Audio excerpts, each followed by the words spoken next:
जानते हैं आप कि आर ओ का जो 11 फरवरी को एग्ज़ाम होना है, उसमें एक सवाल नस्ल से आता है। यानी कि एग्रीकल्चर के तहत अगर देखा जाए तो गाय और भैंस की जो प्रजातियां हैं उनसे क्वेश्चन बना लिया जाता है। तो उन कुछ एक सवाल के लिए हमने एक आपको शॉर्ट वीडियो बनाने का प्रयास किया है, छोटा सा 5 मिनट 10 मिनट का। इसको आप देखिए और नोट डाउन कीजिए, इसको एक बार 2 बार देख लीजिएगा। ये वो सवाल है जो एक सवाल आपको मिल ही जाएगा आर ओ में। पीसीएल में तो ऐसे यहाँ सवाल नहीं उठता, लेकिन आर ओ या बीओ का एग्जाम होता है, इन 2 एग्जाम में या कोई वनडे एग्जाम हो रहा हो तो पूछ लिया जाता है। तो गाय और भैंस की नस्लों पे चर्चा होती है। तो गाय और भैंस देखा जाए तो गाय की जो देसी नस्ल है, पहले से क्या गिर है। गिर गाय कहाँ मिलती है? ये मिलती है गुजरात और महाराष्ट्र में, 2 राज्यों में गिर गाय मिलती है। अभी हाल ही में जो राम जी का प्राण प्रतिष्ठा होने जा रहा तो उसमें कई कुंटल घी आया हुआ है ना, तो गिर गाय का ही घी आया हुआ। कहाँ से? गुजरात से। तो अगर देखा जाए तो इसके अन्य नाम क्या हो सकते हैं? इस गिर गाय को हम काठियावाड़ी के नाम से भी जानते हैं, भदावरी भी कहते हैं, देसन भी कहते हैं, गुजराती भी कहते हैं, सोरती भी कहते हैं और सुरती भी कहते हैं। मतलब इसके अन्य नाम ऐसे भी हैं जो हो सकता है आपसे पूछ ले। और देसन किस मतलब किसकी प्रजाति है? तो गाय की प्रजाति है, चाहे सोरती चाहे सुरती, है ना। आप देखेंगे फिर इसी देसी गाय में हमारे यहाँ लाल सिंधी मिलती है। इन्हीं में एक साहिवाल गाय मिलती है जो गायों में सबसे सर्वश्रेष्ठ मानी जाती है। कौन? साहिवाल। इन्हीं गायों में हल्दीकर गाय जो कि कर्नाटक में ही मिलती है। अमृत महल गाय की जो है देसी प्रजाति है, ये भी कर्नाटक में है। किलारी जो है महाराष्ट्र, और कंगायम तमिलनाडु की एक गाय की देसी प्रजाति है।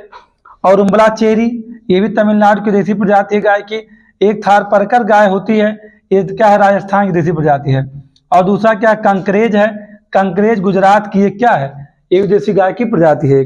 देवनी महाराष्ट्र की।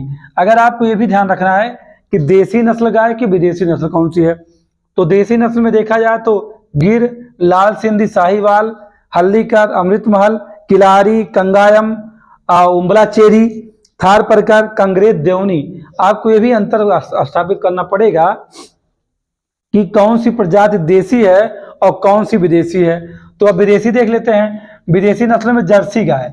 जर्सी गाय अगर बात किया जाए तो इसकी उत्पत्ति यूनाइटेड किंगडम में हुई है। कहाँ उत्पत्ति हुई है? यूनाइटेड किंगडम में। और ये छोटे आकार के नस्ल की गाय है।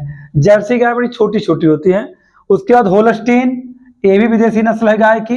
ब्राउन स्विस, ये विदेशी है। रेडडेन और आयरशायर, ये सब प्रजातियां गाय की ही हैं जो विदेशी है। और यहाँ जो आपने देखा ये सब क्या है? देसी नस्लें हैं। अब इसी के साथ हमें देखना चाहिए क्या कि आर ओ के लिए देखे तो हमने कहा कि आर ओ का स्पेशल इंपॉर्टेंट फैक्ट है किस पर है? गाय और भैंस की नस्लों से संबंधित है। जैसे आप भैंस की नस्ल को देखेंगे, मुर्रा। मुर्रा दिल्ली, कुंडी, काली के नाम से जानी जाती है। इसके 3 नाम है क्या? दिल्ली, कुंडी और काली के नाम से भी जानी जाती है। अगर कहा जाए मुर्रा कहाँ मिलती है? रोहतास, है ना। रोहतास नहीं, रोहत और हिसार हरियाणा, यानी कि इन हिस्सों में मिलती है। एक सुरती गुजरात की क्या है? गाय की भी प्रजाति है जिसे आप गिर के नाम से जानते हैं। गिर को सुरती भी कहते हैं। तो भैंस की एक प्रजाति गुजरात में पाई जाती है जिसे क्या कहते हैं? सुरती कहते हैं। जाफराबादी भी गुजरात में मिलती है। और भदावरी आगरा और इटावा में।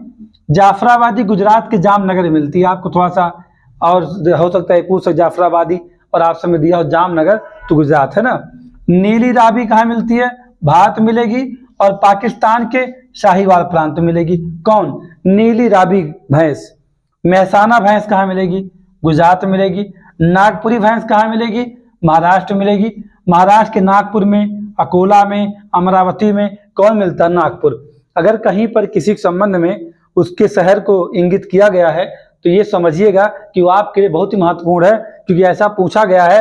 नागपुरी अमरावती, है ना। और अमरावती डिस्ट्रिक्ट महाराष्ट्र की है। अमरावती आंध्र प्रदेश में भी है जिसकी राजधानी बनने वाली है, इसको आप जानते हैं। अकोला और नागपुर, नागपुरी, है ना। नेक्स्ट है टोडा। टोडा जो भैंस की प्रजाति है वो कहाँ मिलती है? वो नीलगिरी की पहाड़ियों पर मिलती है। इतना आप समझिएगा। अगर गाय भैंस की इतनी नस्लों को आप रट्टा मार जाते हैं तो ये समझिए कि आर ओ के एग्जाम में अगर गाय भैंस के नस्ल से सवाल आता है तो 100% मैं इस बात की गारंटी लेता हूं कि यहीं से आएगा, बाहर नहीं जा सकता है। तो ये कितना यूजफुल आपके लिए है, खासकर आर ओ के लिए। बहुत ही महत्वपूर्ण है, इसको आप नोट डाउन करिए या बार बार इसको देख करके रिवीजन कर लीजिए, जो भी आपको सही लगे।